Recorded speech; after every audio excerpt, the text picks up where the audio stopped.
Welcome to Master Muse. Appleby, I am so excited to have you here today. I'm honored to be here. Thank you for having me. I'm so thrilled. When I found you on the TikTok, Yeah. I was like, this guy is incredible. I mean, all I do is scroll looking for artists and beg them to let you tell your story. Yeah. Um, so first of all, how are you feeling today? I'm alive. I always start with I'm alive because, Okay, well, that's like a truth and not a guarantee. So, right? you start there and then I'm like recovering from like a very intense week myself. So like I feel like this morning is like breathe, collect myself, and then go ahead and do the weekend properly. So Okay. yeah, feeling good. Okay, are you planning on relaxing this weekend? Do you have Uh, lots the more to thought do? the thought was to rocks, but my cousin's in town with my uncle, so we'll probably do a little bit of entertaining today, Okay. Okay. and then relax a little bit through tomorrow, and then play tennis in like the evening tomorrow. So kind of, but like not really. I'll get like a better weekend next Saturday. Okay. Fingers crossed and holding out for the next. I mean, it's still good to have, company and people that Yeah. you know and love to spend Hmm. time with, but it is energy that you are expending, especially Hmm. after a week of expending energy. So where I like to start is the very beginning, as I say Absolutely. frequently. It's a really good place to start. I like I it. just want to know what your beginning moments were with music. Is it always been present? Was it playing on the radio? Were you do you remember it because you were buying music? What was your start with Start your to music. relationship? So, music has been like present in my life for as long as I can remember, as far as my passion for listening to it. Like, I grew up having like a household family wise that was very like gospel and very R&B, very like this is the kind of music we will allow for everybody in the room to experience. And like I had my appreciation of the artist through that, through my mom's lens and some of my aunts. And then I had my music taste through like my friends and things like that. So most of my friends were very like rap driven. Okay. So there was that going on. And then I was the kid that like pulled off into like rock and like weird indie music and things of that nature. So like I had this like hodgepodge of music, called, melting pot, I guess we'll call Okay, it. so who were the artists that you were listening to? So I listen to a lot of like Talking Heads, Flyleaf, The Ramones, Cranberries, Evanescence, and like a lot of Nice. like that kind of like rock, that 2000s. Okay, what Like kind of gospel was mom and aunties my listening to? mom was listening to like a lot of Yolanda Adams, Yes. and then she was like a massive Mary J. Blige fan as far as like R&B is concerned, Yeah. and a lot of like very classic um, R&B and like Kurt Franklin for gospel, and like a lot of like Yes. that is like your proper like, hey, this is what we listen to on the radio, this is what we listen to in the house. And then I'm in headphones listening to rap or rock or anything that like no one else is allowed for to comment on, so long as it doesn't like come out aloud, kind of So thing. like I'm not listening to that. I mean, Yeah, yeah. I have to say as a mom, it is hard for me sometimes. My son likes a band that he just recently saw and it's silly. I shouldn't say it's silly. He knows it's silly. It's Ninja Sex Party, I think is what it's Oh, I'm called. not And hip. NSP. Okay. Yeah, Well, I yeah. mean, I don't know that everybody in the whole world knows about them. They were just in Nashville and recently. And anyway, so he just saw them, and so they do a lot of it's like comedy and music at the same time. Okay, So okay. for me, it's like, buddy, are you gonna really make me listen to this right Yeah, now? yeah, I can't, yeah, but yeah, I have to allow it, right? Because well, I'm always listening to my favorite, I got the top yeah, 5. yeah, I've yeah. got Without You by Appleby in my likes and my like Thank you, song list, right? thank you, I had thank to you. just recently put it down with the Hope list. It just Yeah, came thank out you, thank you, on the thank you. 16th. But Yeah, I have mine, so I got to share the favorites. But that yeah. is something that really does. I mean, shape how you're hearing music because you've got, I mean, Yolanda Adams, Mary J. Blige, Kirk Yeah, Franklin, you take that and then you do the Ramones, Cranberries, and yeah, Evanescence. yeah, Like you're yeah, getting this yeah. And then my friends are beautiful, all like how rap. different can music be? Yeah, yeah, and I think also I think my thing because I grew up playing tennis, so like that's mainly the probably the reason why I didn't take music as like a real career opportunity because I was so focused on tennis. But Okay. I would say that music for me there was a music sensitivity. Like Yeah. my mood would be affected or changed if I'm in the car and there were sounds musically speaking that like I didn't really want to hear. So like I maybe like in church, my favorite part of church growing up was like the choir singing. And like these are Yes. all like different things where like if I'm like at a restaurant and there was a music playing or some music playing that like everybody else was just constantly talking, I'd just be sitting in the background like I don't like this, and it's like affecting my mood. And now that I think about it, like as an adult, I'll be like, oh, I was like really sound sensitive and like connect to music in a deeper way than other people, which is why like I had just like pulled my things from all of my friends or my community, and then was like, I understand that no one's going to care about this thing that I care about because I care about music differently than everyone else. But again, I was tennis centered, so it wasn't Okay, like so how anything did more you than get that. started in tennis? So my mom moved from Ohio to Illinois when I was 5, and she played tennis just for like fun, never really like anything like serious. And when she moved to Illinois, she didn't really know anybody. She had a 5-year-old kid, so it was like go to the other side of the net. Apparently, I took to it, and then by the time I was 8, I was traveling the state. By the time I was 10, I was traveling the country, and by the time I was 12, I was traveling the world playing it. So, yeah, tennis was Wow. like my life.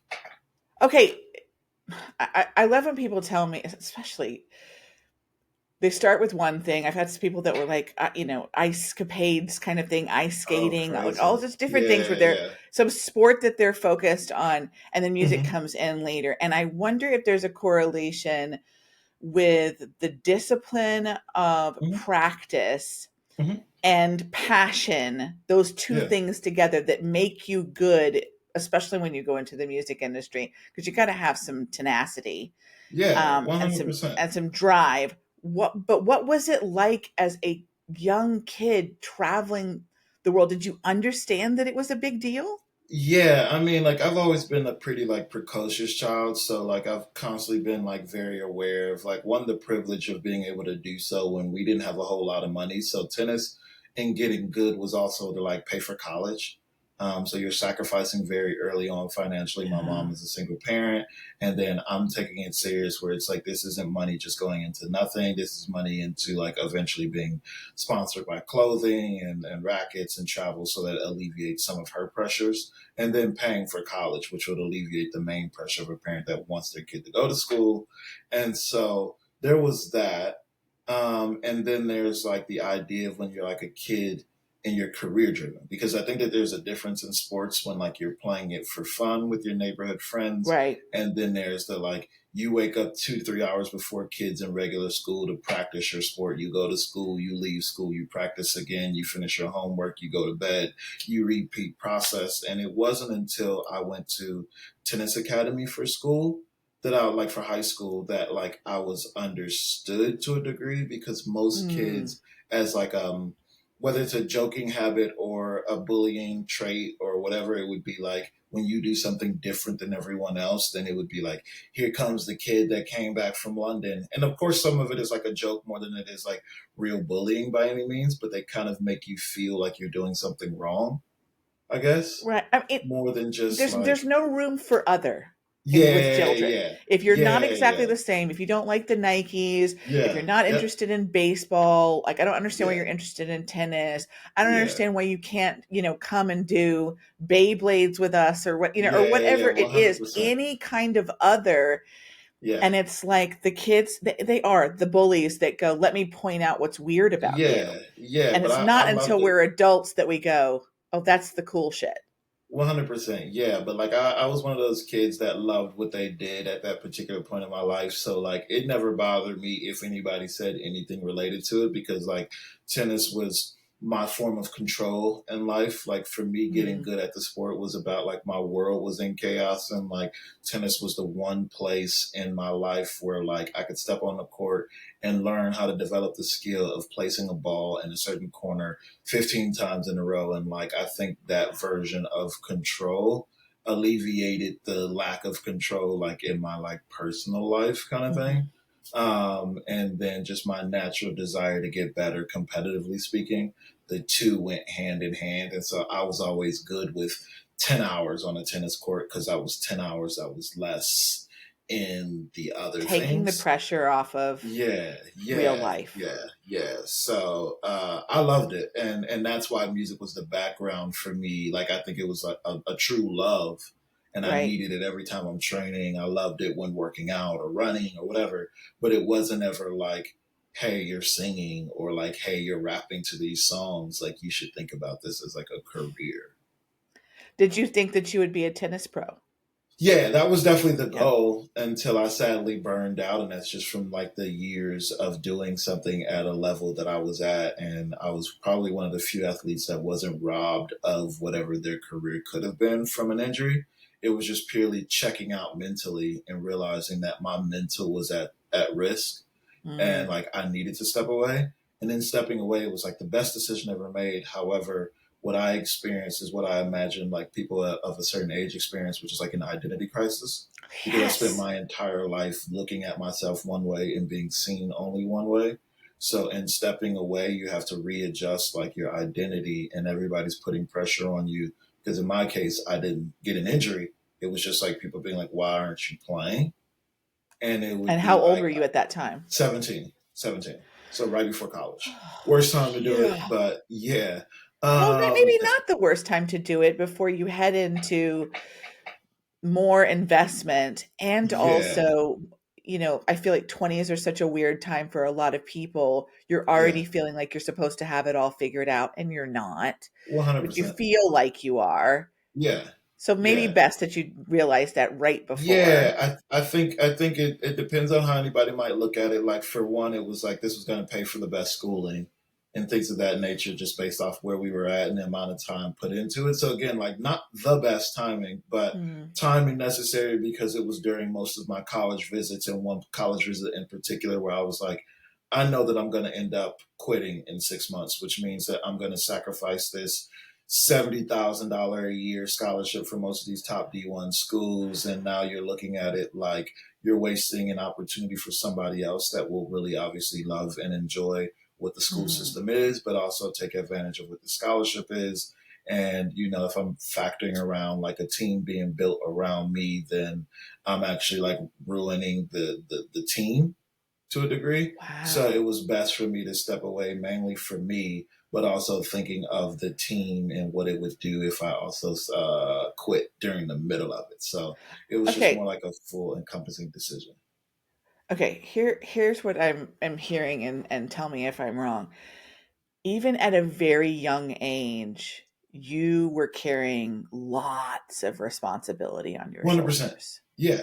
Like for Yeah. a 17-year-old to be like, not only will I be upsetting the tennis coaches, but there's a team behind this. There's other people trying to get, like, all the things that you just Yeah. named. I'm not going to repeat everything you just Yeah. said, but Yeah. but to have that awareness at that age of what that responsibility is for you, I mean, most 17 Yeah. year olds are going to be like, I don't really care. Yeah. I don't, Yeah. they Yeah. just go and they do whatever.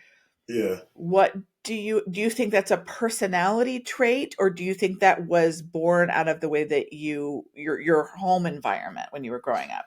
I mean, I think it's probably like it's that nature versus nurture conversation. And I Yeah. think it's a mixture of both. I think it's Yeah. naturally within my nature to be who I am.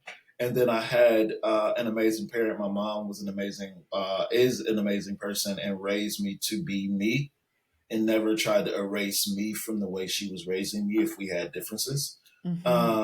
And so I feel like I was nurtured to exist in whatever my thought process was, and that I could trust my thought process. So it would be like things like my mom is like very analytical. She's very ones and zeros. So like if I was making heavy decisions, because the work field that she was in, she did a lot of like PowerPoints. And Hmm. so like I'd be the kid if I was making a big decision to create like a 5 slide PowerPoint or 10 slide so that I could like explain it to her in her Oh, I manner of love like you. seeing it, to be like, I've already ran through what you might ask. You already see how serious I am. And then any other questions we can kind of talk about. But like I've ran it through my mind through your lens. And so maybe we'll land on what I want, but at least you know that I'm considering it all. So like that's the way my mind was wired. And I had a parent that like nurtured that way of existing, maybe because it made it easier for her. And like obviously when you're a single parent to an only child, like there's a lot of trust involved because Right. there's not a backup person to carry the weight of Right. things. So you're just kind of using this partnership as like trust. And then again, because she never like changed me because I was different than her in whatever ways, she just nurtured it. So yeah, I just felt like I I wasn't love doing your anything mom. wrong. Right? I know, me too. I think it's so important. I have 4 children. So Okay. navigating through what each of them need Mm-hmm. to be the best version of themselves, which is all I'm Mm-hmm. asking for. All I'm Yeah. asking for is for you to find a way to have, I've changed it from happiness to contentment, Mm-hmm. Mm-hmm. um, and find success however you define that. Yeah. And Yeah. let that be a changeable thing, 100%. 100%. you know? Because I mean, I think a lot of times as like a kid, being a bit older now and reflecting on it, it's like there's everything around you is more heightened because like you're not worried about bills yet. You're not worried about like life's stress. So like school is important. Friends are really important. These things that like Right. have like more like value in your life, because like if it was a matter of like I got to pay bills this month, and like I got to pay rent, and I got to do this, and I got a partner, and I have this and this and this and this. Some of those other things don't matter as much. But if I think about childhood, then like what my high school friends think of me, matter. What my middle school friends think, what my girlfriend at the time might think, what my teachers think, and like what I'm wearing matters, and all those different things are really important because your brain's not factoring in anything else. So, that's when it's just like, oh, yeah, I do kind of get why all of this is more stressful, because if I factor those other things in, then those are like the high school kids that maybe had to raise their siblings. And maybe that's Yeah. why schooling isn't as important for them, because they have Right. another real life thing taking over. And that's when I'm like, oh, there's just so much nuance to all of us. And all we can do is the best we can, and then work through who we are. And it usually comes later than it does at 14 or 15 kind Right. of thing. I don't know. I just think of all that pressure. Yeah. I think it's a good thing. It's like I can see the benefit of both, of doing something competitive at a young age, being involved. I've talked to people who've been in choirs that have traveled the Mm-hmm. world. There's Mm-hmm. all these really adult things where adult people are 100%. talking to you and working with Yep. you, so that you take into adulthood kind of how to manage adult relationships a little bit Mm-hmm. better, Mm-hmm. because you've been dealing with adults who are instructing you on a very personal level. Mm-hmm. And Mm-hmm. so I kind of think you guys have a little bit of a, not just a little bit, a real leg up when you go into the music industry, where you're Yeah. maybe not going, everything's going to be handed to me. This is going to be so 100%. easy. I'm Yeah. one TikTok away from, being Yeah. the next fill in the blank. Yeah. You're ready to do some work. Well, 100%. I think as an athlete, the separation would be that, like, you understand there's no shortcuts. And the more competitive you Mm, are in your sport, you understand, like, the more training is necessary to be better than not just like the next person, but be the better version of yourself. And, like, there's no way to get around that. Like, if you try to, you'll find that, like, you'll come up short somewhere, whether it's in the middle of a match because you didn't do as much running, now your endurance, checks out, or whatever the case may be. So it's kind of like discipline, as you spoke about earlier, and then like mental fortitude and toughness, and then like showing up for practice in a way that no one else is supposed to care more than you. And people only care when it's about the award at the moment that you get it, or if you right. fail in that moment. But like, even if those things happen, I view the biggest thing about being an athlete is how you view failure.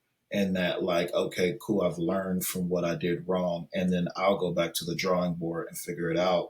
Versus some people being like, I had a bad release and I don't want to do anymore, or I had a bad Mm. show I don't want to do anymore. An athlete is like, I had a bad performance. Like, I got to get better if I like this thing. Otherwise, this is like my floor or Hmm. my ceiling. And most athletes that are really competitive is like, this is my floor, not my ceiling. And I think that those separating things outside of what you spoke about, which is handling the adult world and being disciplined or routine oriented or understanding like where your energy needs to be in order to be your best version of self, it's there. But I feel like it's just a bunch of nuances at this point. It just blows my mind. I can't, I wish I could go, like, I want to go into that world and kind of really see what it's like to have that experience. I would have loved to have done something more serious or professional at that young age, just to Mm-hmm. see how different I would be as a person. Because I Yeah, definitely feel like it has changed you as a human being 100% from for where sure. you would have been had you just kind of, done what all the other kids were doing, Beyblades 100%. and soccer in the Yeah, I street. mean, And yeah, it's hard to say because like it'll be one of those things where I'll be like, would I have survived my childhood just based off certain decisions that kids mm, make within their childhood and whatever their situations are, whatever neighborhoods they're from, wherever they're like at in their lives. It's like that created a form of structure to understand like what I could say yes to and no to, which means like you grow up faster. And then that's its right? own nuance thing of it being like you didn't enjoy childhood to make mistakes, which means like for some of those career athletes, career people, they make more of their probably stunted childhood mistakes as adults with Yeah, more at stake right, than they would have if they would have been like 14 and you just did this thing with all your friends in the backyard. No one right. cared. You're now 25, very famous and very wealthy, and this stupid thing that you would have done then and had out of your system, you don't have out of your system yet. So it's like, again, it's like a mixed thing where it's hard for me at this point in time to think about an alternative, like where I would have been, because it's hard to say. But I do appreciate the fact that you did do it that way, because I Yeah, don't think that we would be absolutely. having the conversation that we're Nope. having right now. Not at all. Not at I mean, there's all. no Not at going all. back and being like, okay, I wish it was different, and I know it shaped you. I'm Yeah, so fascinated. I would love for them to do a documentary on like athletes to musicians, like 100%. I because agree. I think that I've would be interviewed amazing. I mean, I've done like 20 interviews, and Yeah. literally like half of them were Yep. like, oh, I was really into sports when I was a kid, and then somehow Yeah. shifted. And Yeah. I'm like, number one, I want to know what the correlation is, and Yeah. two, I swear it's a recipe It's there. It's for there. more success, 100%. really. I totally agree with you. For sure. Because really what we need to do as artists is not quit. Just 100%. Yep. keep making the thing, keep doing the Yep. thing, keep getting Yep. yourself out there. Yep. And if you can Yep. just continue to do that, then you Yeah. get to do music for the rest of your life. Yeah. Yeah. Like that's it. You 100%. just don't quit, 100%. and Yeah. find Yeah. however it works for you. Okay. Uh-huh. So you're 17, you've made this decision before you go into college with this Uh-huh. very impressive mind that's Thank realizing you. the weight of your decision. Yeah. Did you end up going to college, or did you take I a did break, or for a what happened? short bit, and my mind wasn't in the right place. So I went to like the smallest school possible. Didn't even have a men's team. I didn't want to see tennis. I didn't want to think tennis. I didn't want to be around it. I didn't want to look at it. Yeah, just like wanted to completely separate from it. And about like 4 months of being there, I realized I'm just not in the right headspace because again, like the way that I'm wired, and then you pull out everything you know, and now it's like, what's your future look like, kid? It just was like too much for me, and Yeah. so I stepped away from school and had probably like the the haziest part of my life, which probably incorporated like depression within like identity Mm, crisis because like as we're speaking now, I don't think I had a form of a language of how to express what I'm feeling because mhm, no one around me understood what it felt like to like have all that at your fingertips and then mhm, understand that I don't want any of it. And I also recognize this is a really bad decision because like it guarantees the next chapter. So like I also don't know what the next chapter is, so I don't have an answer either. So it was like this like hazy time period of trying things and nothing really working and nothing landing in the same way of love and passion that like tennis would, where there'd be like sticky notes on the mirror and like all the things that like helped you factor in what I kind of consider 24 hours a day, right? Like I was talking to my Yeah. mom about this and friends about this. It was like from maybe 10 to 17, I didn't understand what 24 hours felt like. Like I had a wake up time of 3, 4 a.m. I'm at, tennis court at this time. I'm at school to this time. I'm at practice to this time. I'm at like homework and dinner and maybe a TV show, and that's like maybe a factor of like, let's say like 16 hours, right? Yeah. So like if you have that for such a long period of time, and now it's like, here's 24 hours, here's 7 days a week, here's what like just infinite time is, like I didn't understand that. I never felt that before. So You also days felt had, you said longer. you took tennis and that was your coping mechanism to kind of Yeah. shut out what was really happening in Correct. life. Now Correct. we've Correct. removed this cushion per Yeah. se Yeah. between me Yeah. and the world. And it's like, Yep. oh, oh, oh, Yeah. uh, Yeah. you know, and then Yeah. all this Yeah. time in your head Yeah, to yeah. It sit was, and mull, and you can play the decision over yeah, and over again. Is it right and yeah. is And the wrong? way my brain is wired, no.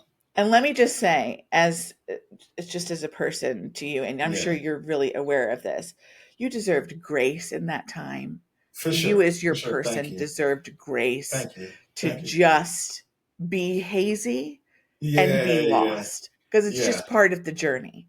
One Because hundred you're percent. you're Thank you. talking to people, like especially your song Without You, you're talking to people who knows what it's like Yeah, for to yeah, feel the weight of the world on them when yeah, they yeah, they shouldn't have been yeah, given that role.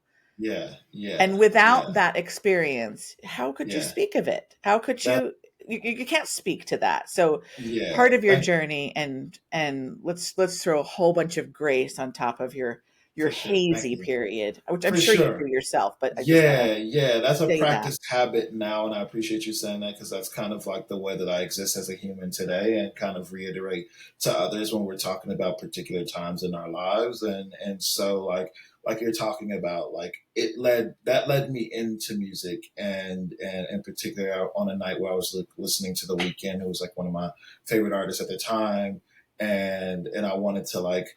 Um, express myself after like hearing him express himself for such a long period of time. I found it, and I found myself like alleviating all of the thoughts and the emotions, and in a very bad way, because I definitely wasn't good in the beginning. Much of us aren't, but Right. I felt better each time because I was being authentic within it. Like I wasn't trying to make a character. I was just like my very first lyric and like my first release song is like, I hate the angry boy inside of me. He's so pissed off he can't find no peace. And like it's like the idea of being like, okay, this is like your diary, essentially. Yeah. And so it's therapy. And then for me, that's what music always was therapy. And Yeah. then I didn't realize I wanted to take it as a career opportunity until somebody messaged me saying I saved their life musically speaking, in the same way that many artists have saved mine.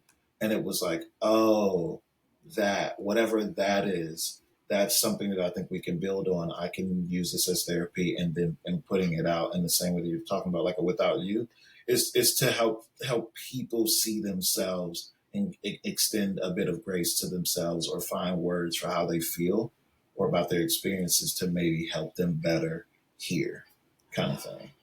It's the magic of life. I talk about it every interview about how much I love it, which is why I'm doing another, Yeah, another podcast just so I can talk about it more. I'm like, yeah, yeah, but oh, let yeah. me tell you about this I other want to talk artist, about and we're just that. Yeah, trading yeah, artists back and forth. Oh, but have you yeah, heard this song? Oh my God, yeah, there's so much to take yeah, in, but it's so amazing how incredibly therapeutic it is to sit in a space where you feel like somebody sees either where you are right now, yeah, or saw a place that you used to be in, and you go, yeah, oh man, I remember that feeling, or man, yeah, and you can have those moments where you're even just reminiscing on a time yeah, period yeah. where brokenness, or I don't know, I'm more akin to like the broken and the falling Hmm. apart and the feeling Yep. lost to Same, same, that's, I go same. more that direction than Yep, that's me. the That's me. ooh, I mean, I love a Yeah, great love yeah, song if I'm in love, but right yeah, now we're in yeah, the moody yeah. broody era. um but it's so transformative. 100%. And I think that my favorite thing about songwriters is the deeper you go, Hmm. the more people Yep. can come into that space Yeah, one hundred because percent. it is a common experience as much as Yeah, it's we a think I'm the only one having this correct. It's a experience. universal experience for sure. And it's so great. Okay, so you decide to start releasing music. What year is this?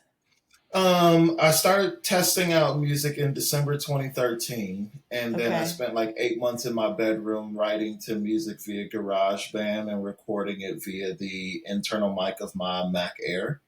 Perfect. This is And basically so my current setup. yeah, yeah, and like I would like pick up the laptop and like whisper into the side where like the mic is and stuff, and I did that for like such a long period of time. I love it. Okay, what's your And favorite memory about that time? Because I think sometimes we have a tendency to kind of skip over the very beginning, so much so that sometimes people can't relate because they're like, I don't yeah, have the, all the prop. I have to have a this and a that, whatever. So tell me like your favorite experience of like messing something up or trying you did it yeah. in a weird way or something like that. So I think my favorite aspect of that time, or even like favorite part, because I don't even know if I have like a favorite part more than I like remembering how badly I wanted to do it, but how like I didn't care at that particular time about like going out to ask my mom, can you give me a microphone, or like going out to buy the thing. I just wanted to do it, and it was purely still for me.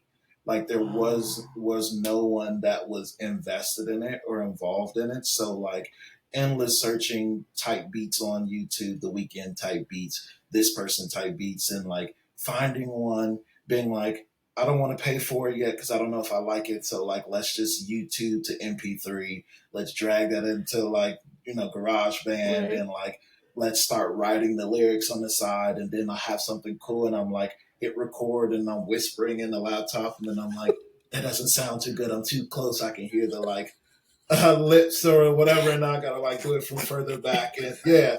And so like I think I just love that particular time for like purely being invested in it and nothing else being like for anyone else. No And like look, responsibility for it.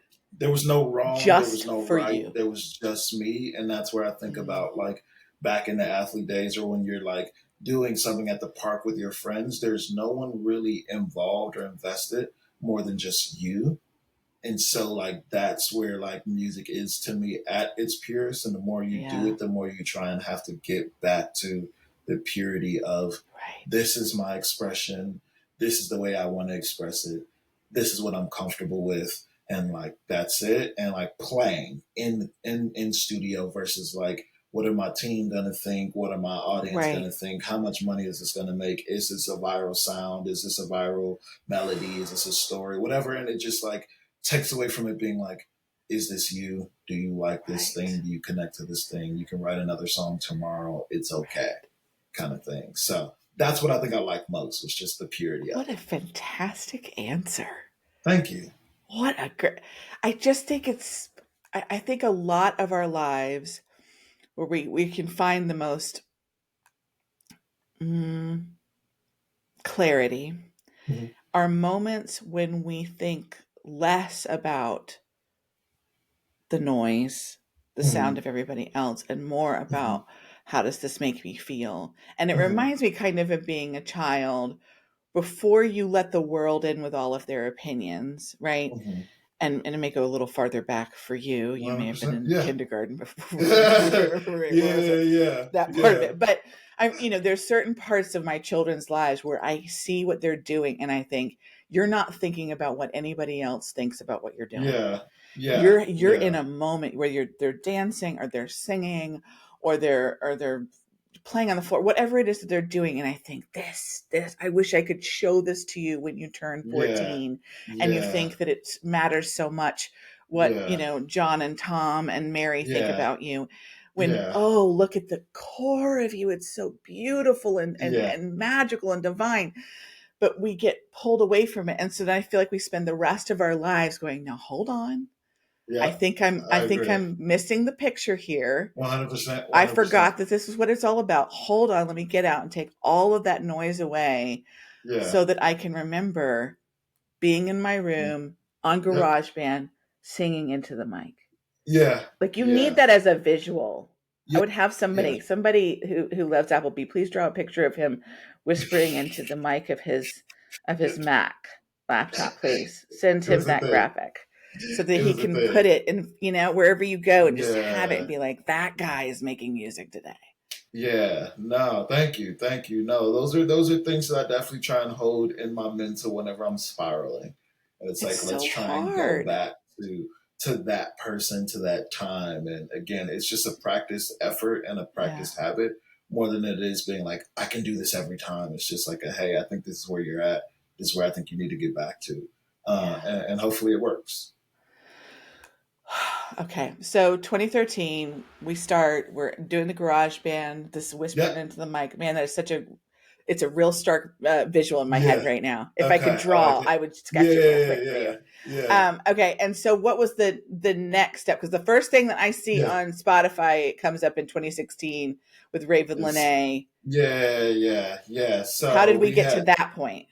the studio that I chose in 2014 September um, was a studio called Classic Studios, and it was most known for having Chance the Rapper be And where an is this? artist.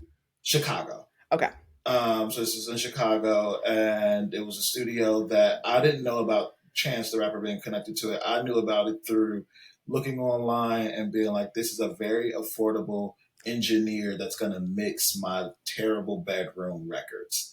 And so perfect. I show up to the studio because it's very costly, cost effective. Right. And I get there and he's like, so you like want to record? And I didn't want to sound like an amateur, so I say like, yes, I'm ready to jump in the booth and redo those songs I sent. I redo those songs. I step out of the booth. It's like, yo, your music's weird, but I like it. And at that particular time, there's an artist named Smino, and he was also there in the studio that day in my session. And then um, that's like August 2014, September. And I Uh-huh. put out my first song at that particular point in time. And at this studio was like Smino's producer, Monty Booker. Monty Booker was connected to Raven Lene, so he brought Raven in, and it was like us in the studio, like as like this like next stage of people that were working out of there. And then that's when I like learned that Chance the Rapper would be coming in and out of there. And so the way that the Free Room record came about was my engineer was also Raven's engineer. And at the end of a session one evening, maybe like 1 a.m., he was like, yo, Raven's working on this new song. Like, you got to check it out. And so he played it for me. And then I sent her like a text in the morning, like, yo, Brian played me such and such record. Like, can I be a part of this thing? And she was like, yeah. And so we made the record, and then it became what it became because Raven is an absolute star. So yeah, that was like the first record for her to open up opportunities, and I love that. Okay, what did that feel like? You're putting yourself out there, Yeah, and then yeah, sure, and then you're like, yeah. I mean, I think those are still all the purity era of like again, music has like evolved and changed so much over yeah, time of how we connect to it, how we report on it, how we digest it, because that's still like blog era and like ways of which of people like having the write ups around it and things of that nature. But in that time, because there was no version of like what the ceiling could be. You're just putting things out on SoundCloud and like mm, you're not really thinking too big about how big this thing can get. And that was just one of those songs that like you made because like I like this song. I like this other artist. I'm down. We're cool. We have the same people around us. Like, yes. And then I think just through like her partnerships that she had at the time and her as just a talent, it spoke to people because we're two different style of artists. And so her sound and my sound at the time sort of made this very unique sort of like I don't know if I could put my finger on it, but it sounds cool. And yeah. then it did well. And she was able to take whatever it did from that particular point and turn it into something much larger through a genuine connection with her audience. So yeah, just feeling grateful. I think at that point. I love it. Okay, tell me about what was happening next. You ended up putting out an album in 2018 called Yeah, Happiness. yeah. So like I had a series of my own personal moments where it was like I had a song called Castles in 2016, which was like a SoundCloud sort of record that was very like electronic rap-ish kind of thing. Hmm.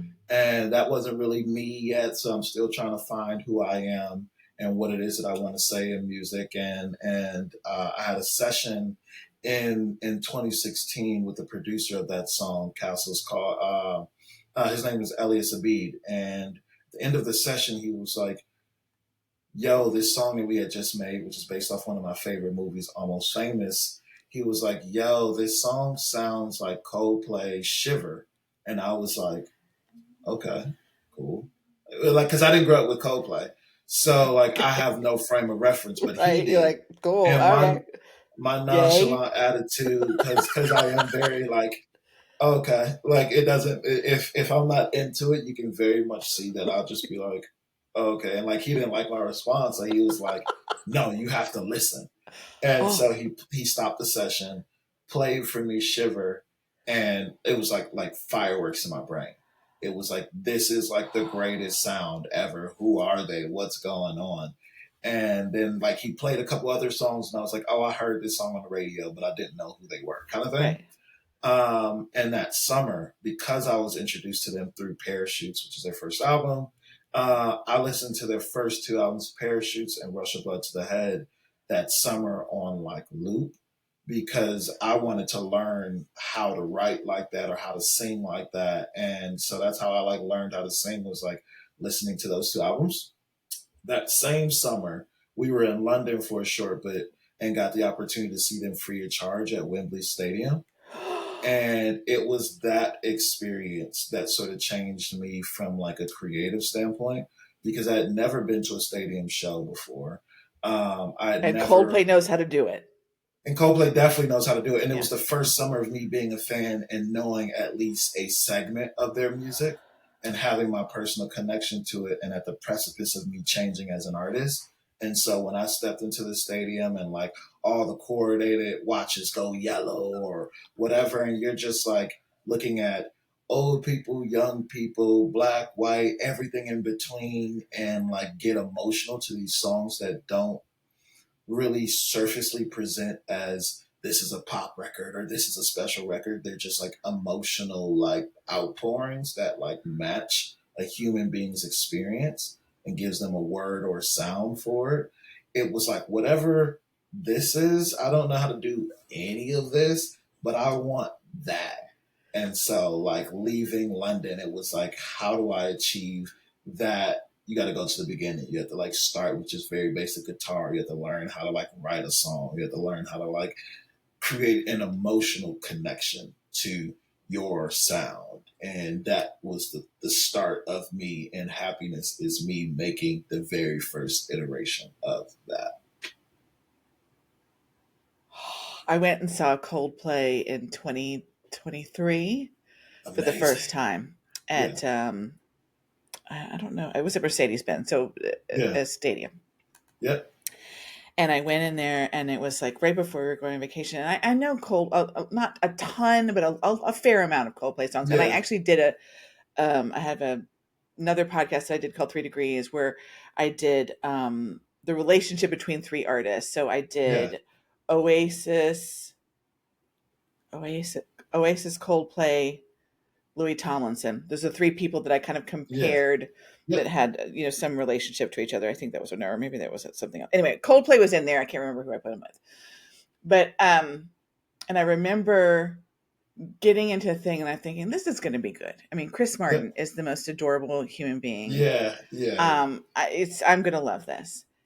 And they had her open for them, Yeah. Yep. Yep. and Mm-hmm. I was like, I had seen her for the first time when she did something on like iHeart Awards or something, whatever she did, Yeah. Bidding the The Jets with Elton performance. John.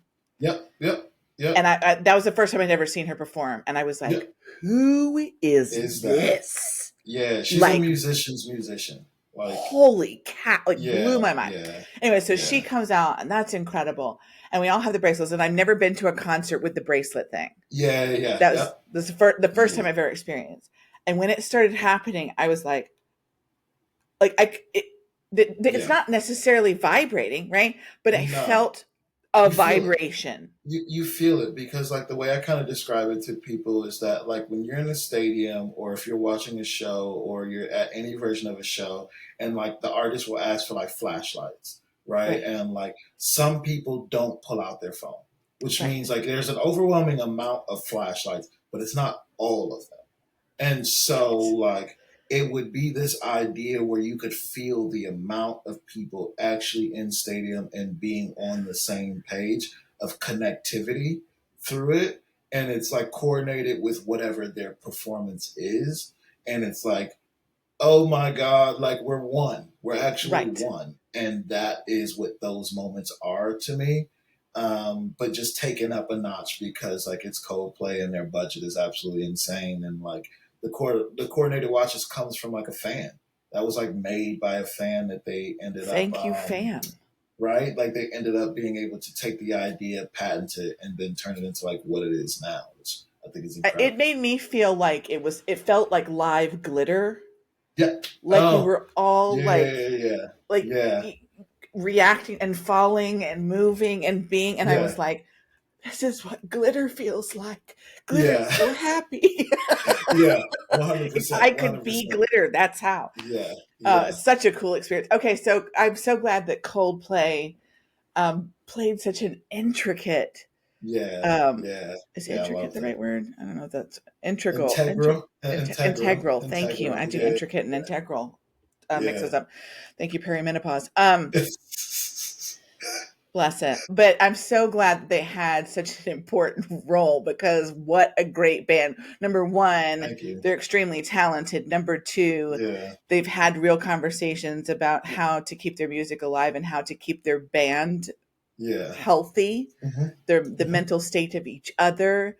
They care Mm-hmm. about the world and 100%. how it's doing and how we're Mm-hmm. taking care of it. I mean, I just think they're outstanding examples Same. Same. of They're beacons of hope for me. yes, And light as artists and in an environment in a world that's very capitalistic. So they yes. could be bigger if they wanted to be. They could be more Coldplay. They could be everywhere, and they choose to be what they are. And most of my favorite artists are artists that are like that. They're very much aware that they pour who they are into their art, and they've maintained this like level of success, but they're not looking for more of it. They Yeah, just are very good with where they're at and maintaining their connection to their art. yeah. Good people to look up to. Okay, so once that happened to you, Yeah, and it sounds like it happened to yeah, you, yeah, 100%. Then my uh, like wiring changed. I make happiness. Happiness is my first attempt at being probably whatever my version of authentic self is at the time, yeah, at whatever amateur version that is. right, And then I put it out being like I don't know. I just this works for me. And right. then that worked for other people, and then it sort of started opening up new doors by way of like sync placement. So it's like in TV shows and indie films and commercials and like What does all that of these feel different like? things. Oh, it was like amazing because I'm a big TV and film like junkie. So it was like living out my childhood fantasies by way of it being like hey, you can watch this show on CW, or you can watch this show on Showtime, or you can watch like this indie film with like the actor from like Napoleon Dynamite, like John Heder, and like his indie film over here, and like he's singing to the record in this bowling alley, and all these different things where you're just like, oh, this is just like a fantasy of all of my favorite passions, like as it currently stood, like meeting each other and being like, I'm a reflection of those spaces based off of how somebody is like, hey, your music actually works in that same place that you're a big fan of. And it being like, oh, Coldplay helped push me into like more of myself and that Oh, overlapping thing of sound and vision, sound and like and visual, like yeah. combining, and it was amazing. I still love it. It's like my favorite thing in the world to have that experience. Okay, do they like notify you and be like, "Hey, Appleby, I just want to let you know that this is going to show up here." How does it Yeah, well, happen? so the way it works with most of these things is that like it'll be an email, and it depends now. Like there's sync companies that are pitching things for you. There are publishing companies that are pitching things for you that have like a sync department. But essentially, at that particular time, I had none of those things, and it was an email from a music supervisor because music supervisors like have tons and tons of folders of different things to be able to like mood playlists, colors, emotions, this thing, and this thing to be like we're working on the show. We're going to try and slide this song in or create a miniature playlist for said team to factor in these songs. But either way, they reached out via email and then they're like, hey, we love this song. This is for this TV show at the time, which is called Grownish, which was a spinoff of Blackish. And they were like, we'd love for your song to be used at this particular part of the episode. It will be used for this amount of time. Are you interested? Once you say yes, then like there's certain things that they're looking for from you, which are like hopefully no samples. If you have samples, you have to clear it with other people. Okay. And then your like paperwork is done with the person that you're like creating said song with. So it was just my producer at the time, Elias B, and I. It's just all of us just together. So that made it easy. And the more your business is intact, the easier it is because they don't necessarily have the time always to be like, Right. we got to go clear it through five other people. That's going to Right. take 10 weeks, 5 weeks, whatever. Like, we just want to kind of go. Right. Okay, So, so like, everybody take note. I hope you wrote that down. yeah, Everybody write that down. you Okay. know, All right. take All right. note of Yeah. that Yeah. and have everything sort of like planned out, have your stems ready to go, have your record, the WAV file, have everything just waiting essentially so that when that opportunity comes, everybody can just sign and send over said thing. And then the rest is not in your control. Like my Right. very first placement in this show, it went from like supposed to be used for like a minute and a half to like used for like 10 seconds, but the pay was the same because that's what they paid for. So like that stayed Okay. the same. Do You you just tune in. negotiate what you're getting paid, or do they just offer you They'll something? tell you what their budget is for the Okay. thing. I'm sure the higher up you are, I'm sure when it comes down to like now, even they with in reaching out to like my team because at the time I had no team. Hmm. Um, you could probably be like, hey, I'm looking for more of this. Or if you're an artist like I don't know, like Frank Ocean or Hmm. Beyonce or something, like if they're coming to you, they're probably coming with X amount, and then your team can reply like, "We're not doing it unless it's this," and they're Oh, comfortable being like, "We either can do this or we're not going to do it." So right.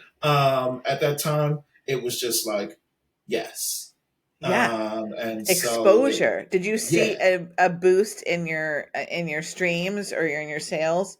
I think I saw more of like a boost from just the people around me being like, "Oh, this is incredible," more than anything because it was only 10 seconds and it wasn't like a full scene. So I Yeah. find that, and having had multiple experiences in sync placements, I find the longer usage of the song, the more of a boost via Okay. Shazams and streams, and then like the more integral the scene is. Like if it's like a Mm, funeral scene and the music comes on, it's like right.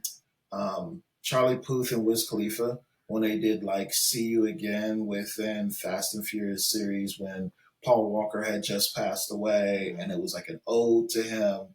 And like within this movie, like it makes that song Right. soundtrack that moment, and like it lives forever, Yeah. and that's where you can find like the most benefit of a sync Yeah. placement. But like other than that, there's scales of level of that kind of thing. But that would probably be like one of the biggest because I think that's like one of the biggest like sync records kind of thing. It's so crazy to think about. I just can't. I always like to think about like the first time you hear yourself on the radio, the first time that Yeah, you yeah, pass a yep, store, or you're in the yep. grocery store and you're like, That's hey, me. that's me. Yeah, yeah, yeah, yeah, What yeah. was the first time that you heard yourself somewhere that you weren't anticipating? The gym. The gym was the first time that I heard myself like. and I like tried to play it really cool and like do stretches, even though I just finished stretching, and like have my phone going to just be like, "Yo, that's me right now." Like this is because like you're not gonna run around the gym and get kicked out, so you're just kind of like, and somebody playing tricks on me, like who knows me here, what's going on, and That's so so that was like my cool. first time like hearing me like in that setting, and then maybe like a couple years prior, I had heard um, myself on like Sirius Radio. There you go. Yeah. And it's just it's an amazing experience because like I think sometimes as creatives you get lost in thinking that you're not making an impact, Yeah. and then like it's outside of you when something like that happens at the gym. It's like, oh, somebody somewhere was like, I want to hear this here, It's and you're such a like, oh, crazy thing to think about. okay, cool, yeah, yeah, Or when you check your Spotify creator list and you go and look at the countries yeah, where somebody's yeah, listening, and you're like, you're where? You're in Tanzania? yeah, yeah. Oh, what? Nice, nice, Like, yeah, there's 3 people in Tanzania who have heard your okay, song. Like, yeah, oh, yeah, cool. yeah, How? How yeah, does it yeah, happen? one It's hundred so crazy. percent, 100%. Um, that was my favorite thing about when one of the other podcasts I do, and I would watch the countries that would show up, and I would be like, there's just like some person in Peru that just listened to me talking Yeah, about Coldplay or or whoever. I was like, yeah, that is so weird. So I I can't love imagine that. how fun that is to be just like walking around wherever and be like, Yeah, that's hey guys, that's you like that's that? me. Yeah, that's me. That's yeah, So fun. Okay. Oh, by the way, emergency yeah. love, Thank you, thank you. heartbreaking, rip my Yeah, just, but thank you. so good. I listened to that this morning when I was getting ready, and I was like, gosh, I can't wait for you to do all the things. Okay, Yeah, and I don't want to skip ahead. I do want to talk about yeah, something that I know you've one been hundred talking percent. about recently. Yeah, Um, that you had a period of time where you didn't show your face. You were going to be the yeah, mysterious artist yeah, that nobody yeah, knows, and it was the yeah, hat yeah, this way and that way. yeah, yeah. When you think back on that time, and I know that was an artistic thing, Hmm. do you think there was more to it than that? Were you Yes, hiding?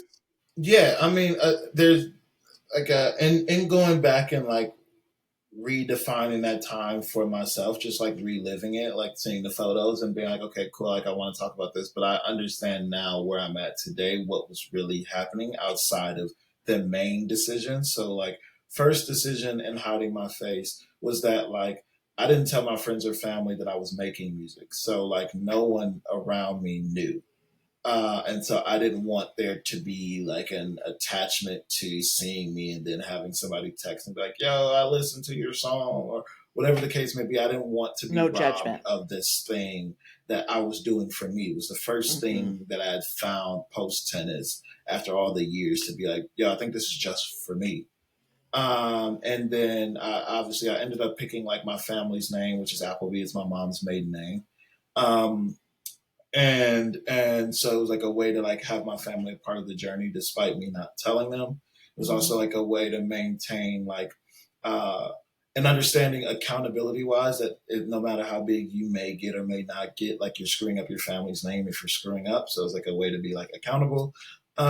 And then it was a Again, that name in 20 responsibility years. thing. Thank you. Yeah. And in 20 years, I would never want to change the name because it's who I am. Like, Yeah. so that was an all encompassing thing, but that led to also being like, I don't want anybody to see my face.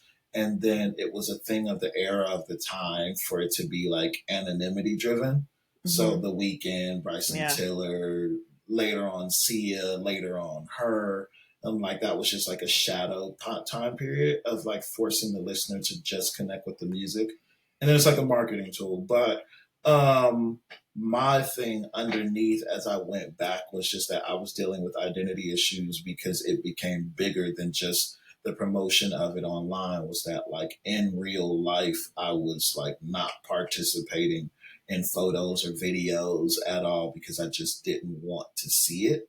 or see myself or be seen by anyone, even if it was a happy day. Like, and I'd be smiling behind the hat. Like, you couldn't see it because I don't know when you can't actually look at the photo or video. So it was a much bigger thing that I could hide underneath the guise of branding. And I think a lot of those artists like myself who did that probably have similar feelings towards it. But at a certain point, it's the coming out of it being like, I don't want to be in the shadows, I guess, of my own life.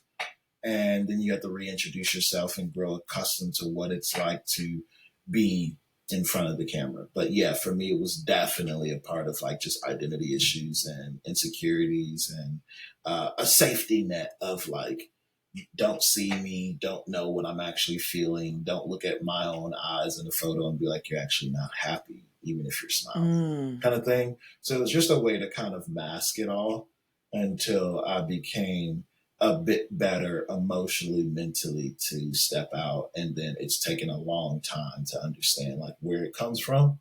So that moving forward, I can sort of like educate myself and then use some of those in certain songs of mine to kind of talk about for anybody else that might be in that current place to that. I think a lot of people, there are periods of our lives where we wish we could hide, Mm-hmm. where Mm-hmm. we're hoping nobody can see. Mm-hmm. My roommate and I talked a lot about how we both have the ability that when we get into the room, I've pegged everybody in the room. I can tell Mm-hmm. your emotions. I can tell if you have Mm-hmm. some really bad trauma in your life. Mm-hmm. Um, I just we're just really um, good at it, and the reason that we're Mm-hmm. really good at it is that there was a lot of reading the room when we were kids, 100%. um, Yeah. and it can be a helpful gift, but it 100%. also is a very exhausting one One hundred sometimes. percent. Yeah, because you And don't then turn it off. you turn it on yourself, where Mm-hmm. you going, now if I can do that, then surely everybody else could, and I don't want you Mm-hmm. seeing the inside of me, because Mm-hmm. I don't even know what the inside of me really feels or thinks right now. Don't you be coming Mm-hmm. in here and then being like, what's Yeah, yeah, that, what's that, and I'd be yeah, like, no, no, yeah, no, no. I don't even yeah, know yet. I don't want you in here. yeah. you One hundred know percent. One stay hundred out of percent. stay out of my space, especially since you went from my identity as tennis to now I don't even know if my identity is music, but it's something that I have found that I enjoy and that I love, that I Yeah. feel like isn't performative yet, One hundred really. percent. Yeah, And yeah, so, and I don't know if I want to make it performative, because what if it gets, what if it gets yeah. taken from me? What if Uh-huh. you try to Yeah, take it from me? What if you try to yeah, take the experience that I'm having yeah, yeah, from me, and yeah, they can't take it from you unless you let them, which you won't, because yeah, you're in a better headspace. And I'm yeah. excited for you that you Thank you. have so much self-awareness. I feel like it's hard, Mm-hmm. because again, there's a lot going on in our brains as we're Mm-hmm. processing. I'm like, I just want to understand people and be understood, and Mm-hmm. not everybody will understand me, and I can't always Yeah, understand other people, but I am yeah, constantly on the, yeah, I mean, yeah, that's part of why I yeah, do this. yeah, I'm like, yeah. let me inside. I love this. Yeah. This is so magical and so great. I And love that. yet, we can't know everything, but I love that you are seemingly always on the hunt of self-discovery, of discovering the Yeah, next thing, even if you don't yeah, understand it in the yeah, moment, yeah. because that's one of the things that I feel like would really help all of us right now in the world that we're living in, that is a little weird and a little Mm-hmm. scary, Mm-hmm. or a lot weird and a lot scary. Yeah, one hundred um, percent for to sure. just be a little bit more aware of where we are, and to cling to music like it's our Mm-hmm. Mm-hmm. Mm-hmm. everything, Yeah. because it can really help. It totally can. It totally can. It really can help. Yes. I fully agree with you. Okay, so what happened? uh, we're probably going to have to Yep. sh- little shifty shift, but I want to talk about Yep. what happened when you put out Without You, Yeah. because that became quite the moment. Yeah. Yeah. So I mean, I think like without you, I guess top of this year. I was just re-entering like social media again, and then the LA fires happens, which I'm based in LA, and so that was like an insane thing happening. Plus the idea of TikTok being banned, and just before it was being banned, I started to like get traction, and not like from any grand level, but like I don't know, Joe Jonas commenting and being like, "Hey, I like Yeah. this song," or like having a moment with Timbaland, or Yeah. that led to like Flavor Flav and like Tom Green and like just random people that I would never imagine recognizing me today. Right. Um, and so it was like cool, like little things of it being like, hey, I think that this song is resonating. It's still a demo. I don't have it out. I don't have a whole lot of things in order yet, but cool. And then TikTok is potentially being banned. And then it was like, oh, this sucks. And Right. my girlfriend makes a living through TikTok currently. And so it was just like a lot going on with the idea of it being banned, and you're like, do I have to Right. find a new job? Like, what's going on? So I was exhausted. She was exhausted. But then this new app sort of was introduced to us, a new app for Americans, but not to a certain part of the world. And it's called Red Note, and Red Note is like an actual Chinese based app that kind of like is like Facebook, uh, Pinterest, and TikTok all wrapped into one. Yeah. And she started using it. She was like, "You should use it." I was like, "I don't really feel like it because I'm tired." But she had posted a couple of things. Was like, "I'll show you what to do." So she showed me. I spent a bunch of time just re-editing a couple videos and then posted them on Red Note. Whatever, went to sleep, woke up to like 10,000 followers. By the end of the week, it was 25,000. And today, as it stands, it's somewhere around like 145,000 or something like that. And it just sort of like opened this brand new door of working overseas in that Yeah. way. And that gave me confidence to just like let my music be whatever it is in the state that it is, to just get it out, and let's just do step by step and build the floor of my foundation properly, and Yeah. then let's go from there. But like the song itself helped open that door. I loved it, but it's just one of those songs that you press play on, and I feel like it checks a lot of the buttons or boxes before um, you get to the end. And so by the time, if you check enough boxes, like it'll be like a repeat listen. So now it'll become like at least two listens when you play it. Yeah. And if it's two listens for some, it's three. And then if it is three, you're probably likely to like want to play it for somebody else or Yes. And then have it gets on somebody my else hear liked it. list. Yeah, yeah. And so it just like kind of grew from there, and it's still in its infancy, but I really love when records that I connect with also have like a resonant place for somebody else.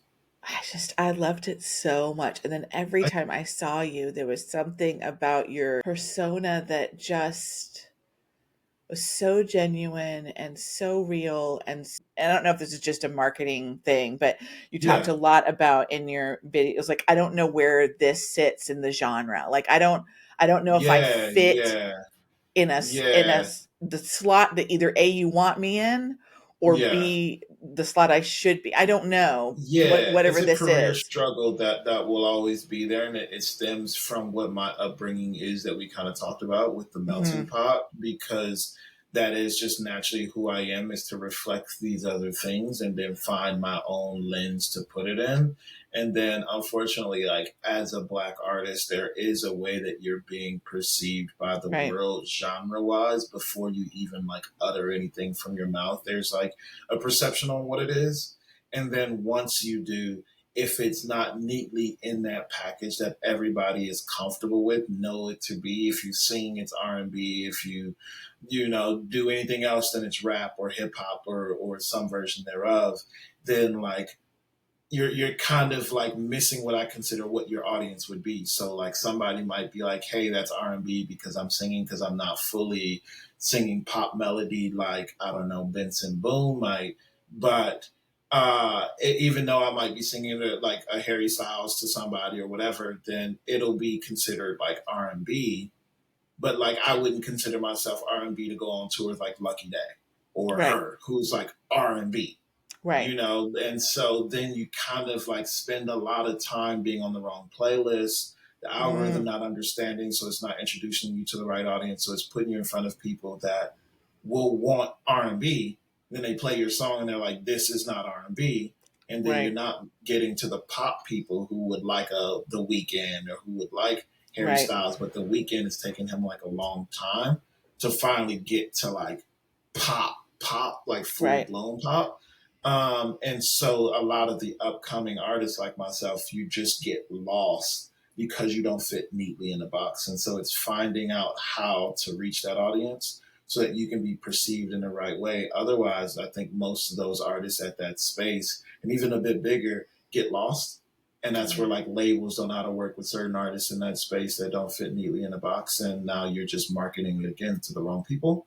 And it looks like it's not working, but it's just not working because it's in front of the wrong people more than the record not being great. So that's something that I think I have to adjust to recognizing I'll always struggle with because I won't ever be an artist that's like, this is clear cut this. It'll always kind of feel like this, or the packaging of it won't be what you know it to be in pop, or what you know it to be in indie pop or indie rock, or whatever the case may be. Well, So hopefully we can make some changes in the future that where we don't look at a person and go, "This is what you are based on what you look like." 100%. Yeah, it's conversations. But I think in general, it comes down to the artists themselves being like, I'm comfortable with what it is that I make. And then I just have to figure out my formula for how I'm being seen. And then, like, you can't choose the audience chooses you. So whoever adopts Yeah. you is somebody hopefully you want to be adopted by. Otherwise, you find artists being unhappy with who their audience is and trying Mm. to go for a pop audience. And that's just not the package that they want to choose. And so now you're just like hitting your head up against a wall, trying to be seen and liked by people that don't want to like you or need another reason to like you, like somebody else liking it first. And now it's like, okay, we like you too. And so like Such that's a some of weird that thing. progress. For sure. For sure. I hate the begging people like, no, listen, no, I promise, no, it's good. No, you'll love it. No, come on. And I'm Mhm. like, well, the right people Yeah. will find you. The right people will 100%. find you. Okay, 100%. let's I've got a fair amount of not a fair amount. I have seven. I do Uh-huh. seven rapid fire questions at the Oh, I end love of that. my Yeah. interview, but they are Let's not go. rapid. They Okay. are well thought out, and I just can't come up with a better title I like because I have rapid fire questions written on the page. All right, let's start with this. This is just to help your fans get to know you a little bit better with some weird or bizarre or fun questions. Number one is, what would be your ideal vacation? And now this could be a place that you go, or this could be it. things that you do, or both. Okay. Ideal vacation. Italy. Italy is one of my favorite places in the world. It's incredibly peaceful. The food is fantastic. The food is also like much cheaper than people think. Yes. And it's probably the most restorative I've ever felt in any other place that I've been. So definitely Italy. Oh, great answer. I was supposed to be going this summer, but I think I've decided maybe next year. Yeah. Yeah. Number two, favorite concert you've ever attended and someone you'd like to see live. Favorite concert I've ever attended the weekend. Excuse me. The Coldplay show. Okay. Wembley Stadium. That will always be my favorite, no matter what. And it's just because it hit me at a pivotal point in my life that I needed it. So definitely that. Who I'd like to really see. I'd love to be able to afford to see Adele, but like Yes. there's a lot of money raising that would need to happen, or I got to be in a certain place in my life or know someone. But she's definitely like someone that or Tyler. Okay. All right. Um, overrated and underrated holiday. Overrated holiday, Valentine's Day. Overrated. Okay. Overrated because if you need one specific day to highlight your partner, then I feel as though you're dropping the ball. Okay. So overrated because of that. Like it should feel more like celebratory all the time, and it's just another day to celebrate you, but a specific one. Yeah. So that's why it's overrated for me. Underrated. Oof. Underrated is Halloween. I think Halloween's underrated from a standpoint of like it's you can kind of get to know somebody's truest self, even if it's like silliness or this kind of person or who you want to pick and identify with that particular time period. And it's fun. Like I love the playful nature of what it is because it's like dress up. Okay. So it's kind of like an opportunity to be like a kid again. And the older we get, the further away from our inner child we get. Yeah. So like it's like a day of like a bunch of candy, a Yeah. bunch of nonsense, Yeah. and if you choose to dress up, it's a playful time where you can dress up and people won't criticize your choices to a degree if they're like playful. I love it. I love that, even though I can get the same answer for Yeah, one or both, it's always a different reason. And it's yeah. one of the reasons why I love the question. All right. Give me a weird food combo that only you enjoy or something really delicious that you think we should try that sounds a little bizarre. Weird food choices. I don't know if I'm a weird food guy. Um, I don't know if I'm a weird food guy. Like I think I do things pretty standard and like above board. I Okay. don't think Something I have like delicious then. and something delicious. Something delicious. Well, I mean, if my hope, I got into sushi late in life. Okay. Because I grew up in like an environment where like everything needed to touch fire before like you consume it if it was like a food type thing, like a meal kind of thing. I love So it. so like I was robbed of that, and it wasn't until like I had like a release party from somebody's thing, and they had sushi and like a creative you didn't eat all day, and so I was starving as the platter came around, and I was like, everybody's been lying. Sushi is amazing. Um, so, so It doesn't I need was, any fire. yeah, yeah, yeah, nothing in you fire. Like, who cares about that? Just be very selective with where you go. Yeah, I mean, if there's something you should get hip to if you haven't been hip to it, is try sushi, and I mean that without the rice, the nigiri and sashimi styles. That's something delicious that you should experience at some point. I think it's a really intimidating thing for a lot of people who have never One hundred had percent. it. 100%. And once you do, then you're like, oh, I mean, I remember the first time it was a very strange experience. It was with a band, strangely enough. But was meeting some guy online. This is in the Hmm. AOL days. Yeah, And I yeah. met up with him and his bandmates, and we went for Okay. sushi. And it was like when I Yeah. put it, I was like, it's so much, it's a lot putting in your mouth, to be It honest. is. It is. It's a And risk. and initially you're like, as soon as it's in your mouth and you close your lips, you're thinking, am I gonna Nope. die? I'm like, am I gonna Yeah, choke trying yeah, to chew yeah, this up? yeah, And so yeah. I was like, 100%. Yeah, like, yeah, and then it was yeah, like, God, this is kind of like, I don't even know what I'm tasting, whatever. But yeah, I yeah, do think it's delicious. But that is hilarious. Things that need yeah. fire. Um, that may be the title of this episode. Things that need I love that. I fire. love that. What is the kindest thing that anyone has ever said or done for you? Um, kindest. I think I'll I think I'll credit my girlfriend for like something that was like the kindest thing. My last birthday last year in September is the beginning of us potentially dating because we never even talked about dating. We just kind of like happened, and it wasn't until I was like at the doctor where like I had like the muscle had separated from the bone in my pinky, and the doctor, she was there at the doctor, and she was like, oh, like she referenced her as my girlfriend, and we both like didn't say anything and was like, yeah, yeah, yeah, sure. And then later on, we talked about it. But anyway, for my birthday, she surprised me with like a Airbnb night experience in like Laurel Canyon.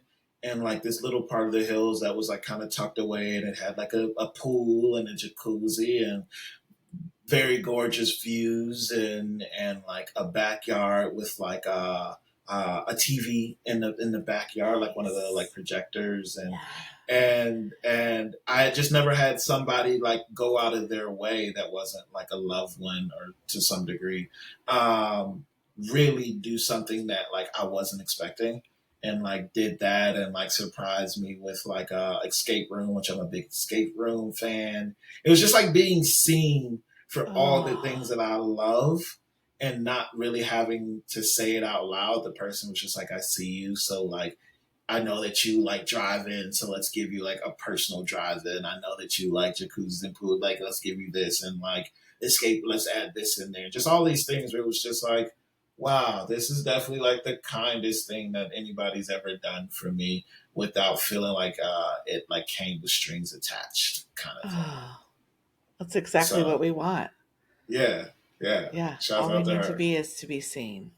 Yes, agreed. Oh, love that. Okay, personality pet peeves. Let's take a hard, Yeah, sharp right turn, yeah, yeah, left turn, different turn. Yeah, yeah, personality pet yeah. peeve. Something that really just gives you the ick. You're like, don't do that. Um, uh, I, I guess I have two things. One, uh, not holding the door for someone or opening the door for somebody. That's just like a natural pet peeve because I grew up again just around women, so that just like is a natural like word. You don't want to open the door. You don't want to hold the door. Like that's just like to me. Yeah. And then tardiness, like that's a big thing for me. I'm a big stickler for time because I grew up with a parent that was very like particular around time. So a pet peeve of mine is when somebody says that they're going to be late 5 minutes before the thing or after it's already time to meet. It'll just be like, "Hey, I'm going to be late." It's like I recognize that because it's 10:05. But then it'll be like I'm almost there, and then it'll be like an hour from then because it's just like a disrespect of both of like our time. So Yeah. those two, I think, are pet peeves. I probably have a bunch. I think at this point, because the older we get, the more we get settled into who we are, and we're like, I actually really don't like this thing. But those are two things that I'm Those are just good like, ones, though. I do get yeah, offended when I'm walking and somebody goes in and they're, just a couple of steps ahead of yeah, me and they just let yeah. the door shut. And I'm like, really? It You didn't didn't take have that two much effort. seconds? Yeah, yeah, Okay. yeah, And it's not even yeah. so much about me being a girl as much as it is just like, Just polite. It's a if you see polite. somebody's coming, I just wait. Yeah, yeah. Yeah. Or like at least pushing the door like to where the Right. person doesn't have to try and open it. But I kind of consider that either like lack of awareness or like Right. lack of interest in caring about the person because you have no attachment to them. It just Right. tells me something about the person more than like anything. So Yeah. yeah, They're watching. yeah, yeah. What are your words to live by? And I feel like Uh, this changes. So if you've got something that you've always said, great. If not, it could be something that you're saying to yourself this year. No, I mean it's kind of how it started with our conversation. It's fun to bookend it in this capacity, but it's I'm alive. Everybody that I know like will be like, how are you? And my statement is always the same. It's I'm alive. And so words to live by for me is that because every day is a gift and it's a reminder for myself mentally and my body to like recognize like no matter what good or bad of a day you might be having or are having or could have, you still recognize that today you were given a gift of life itself. Yeah. And never take that for granted because like there's a bad day and there's a day where you lose somebody. There's a bad day and there's a day where your body is like broken or like a bad day when like your voice is gone or a good day, and so like either of these things is to be like I don't want to lie to my body and say I'm fine if I'm not. You can Right. start with I'm alive and then this is where I'm actually at. Right. So if you know me today and you've been around me maybe for like the last like year and a half, everybody knows that I say that. And at this point, it's like a running joke. But yeah, that words to live by, like I'm alive and let's maintain some gratitude around whatever our days are, at least my day is. I love it. It's the number one reason why I'm doing what I'm doing now is because I had a Yeah. period of time a couple of years ago where I was like, I'm just going to coast until I die. There's Yeah. nothing really to live for. Yeah. I don't really Yeah. like anything about my life, and it's just going to be Yeah. one big boring piece of poo until I die. Yeah. Yeah. And Yeah. then something happened, and what happened was that my brother-in-law was diagnosed with a terminal illness, and I Yeah. went, he wouldn't give up if he had the choice, Hmm.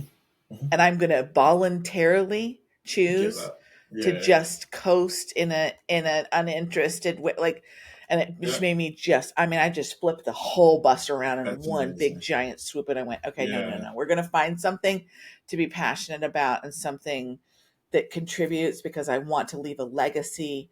And my legacy, I hope that I leave, is that I really, really, really loved people, and I really, Yeah. really loved music.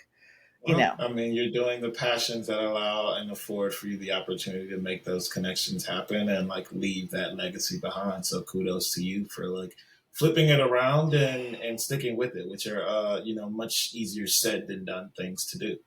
yeah, but you have done them as well. You've Thank literally you. had Thank you. moments where you're going, I don't know who I am. And Yeah. instead of just living in a space where you just don't know who you are and you flounder and flounder, because some people flounder Hmm. for their entire 100%. lives. They 100%. just, 100%. like, it doesn't matter. And they're just willy nilly going in whatever direction that they just happen upon, and then complain about how their life is going. But you were very specific and go, I'm going to figure this out. We may have Hmm. had a moment of haze, but we figured it out. um, 100%. First of all, thank you so much for being a part of this with me. I am so grateful. Absolutely. You are such, you're as delightful as I anticipated that you would be. Oh, This thank was you. impactful I for appreciate that. me to have this I love that. conversation. I do want to say that I hope that as you move forward in your journey, that you find stability in you, Hmm. that you Hmm. find a 100%. good, strong place to stand in your own two Yeah. feet, that you Yeah. never worry about where your genre is taking you, as long as you're being authentic in the music that you're making, that the people Thank you. that you are surrounded by are solid and good and kind people, and that Hmm. whatever room that you're in, if you're reading the room, that you find yourself around people who are for you, not against you, and Yes. may you have I love much that. success going Thank you. forward. I appreciate that, Heather. I really appreciate it. This has been wonderful to be able to have this conversation and share a little bit about what's going on in my world. And you really do seem to care in a very authentic and honest way. And that makes me excited, not really just for myself, but everybody that you're around and also for your family. So I feel like it's amazing to be able to have conversations like this and understand that it's through music that things like this happen, and that through music it spreads to places even like Tanzania. So, yeah, this feels Yes. amazing. Yes. Okay, what do we have coming up for the rest of 2025? Next Friday, I'm releasing a song called Panic Mode Okay. that I'm really excited about. I shot a video for it last night. Yay. Yeah, and so we'll start with that, and then either back end of July we'll drop another song, and then that'll lead to a mixtape that I'll put out in August or September. Okay. There's a chance that I'll be performing at the end of this year, and then just more performances in the next year, and yeah, so body of work, more songs, Okay. and live shows. Great stuff. All right. Well, I'll make sure that I put in the description ways to find your Absolutely. music, guys. Download and stream all of Applebee's stuff. You're such a Thank you. gifted artist, and Thank you. your spirit is just warm and fuzzy and feels good. And thank you so much for I'm sharing it honored. with me. I hope you have a Thank you. great weekend. Do what you Thank you. got to You as do, well. and I know you look forward to next weekend when you get to relax a little bit. But thank you for your Yes, time yes. I'm today. looking forward to it. Thank you so much. I appreciate you. If there's anything else you need, just let me know. All right. Bye. Alrighty. Enjoy the rest of your day. Thank you.